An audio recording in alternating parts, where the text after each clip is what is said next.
Di Sungai Santubong, ada waktunya ikan semilang akan banyak keluar di waktu-waktu tertentu, guys.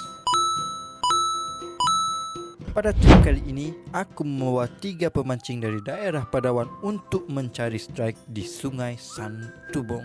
Pada jam 7.30 pagi, kami memulakan ekspedisi di Sungai Santubong dan pada waktu ini, air masih setengah pasang.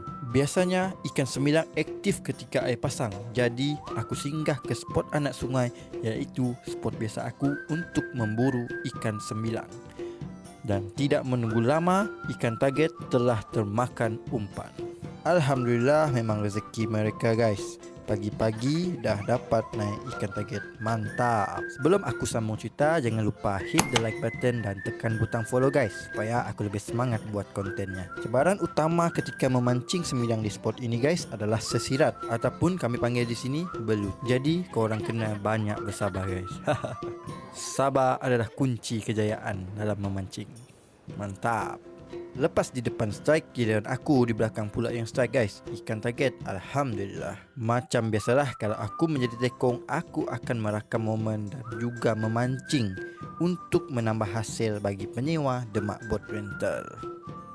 Selepas tiada tanda-tanda kehadiran ikan target, aku bawa mereka ke spot seterusnya. Dan Alhamdulillah, kami berjaya strike lagi seekor ikan target. Mantap. Selepas di depan, giliran aku di belakang pula yang strike seekor semilang lagi. Saiz agak lumayan, guys. Cukuplah untuk dijadikan lauk. Alhamdulillah.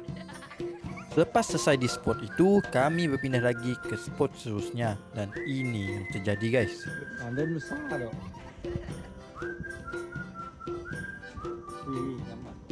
Ya, hilang. Alhamdulillah, seekor lagi semilang berjaya didaratkan oleh angler dengan sempurna ke dalam bot, guys. Mantap. Saiz lebih besar daripada sebelumnya. Tahniah diucapkan. Selepas itu, aku pindah lagi ke spot seterusnya untuk cari ikan spesies lain pula. Dan Alhamdulillah, ada jugalah spesies lain seperti kerapu, gelamak dan lain-lain yang aku tak sempat rakam. Cuaca hari ini sangat baik, awan bersisik seperti memberi tanda-tanda yang positif. Dan semasa aku tengah rakam awan ini, seekor burung ikonik bagi negeri Sarawak terbang, guys. Burung kenyalang, dan inilah strike terakhir kami sebelum kami pulang ke jeti. Aku ingin mengucapkan terima kasih kepada semua angler kerana menggunakan servis Demak Boat Rental dan mempercayai aku sebagai tekong kalian.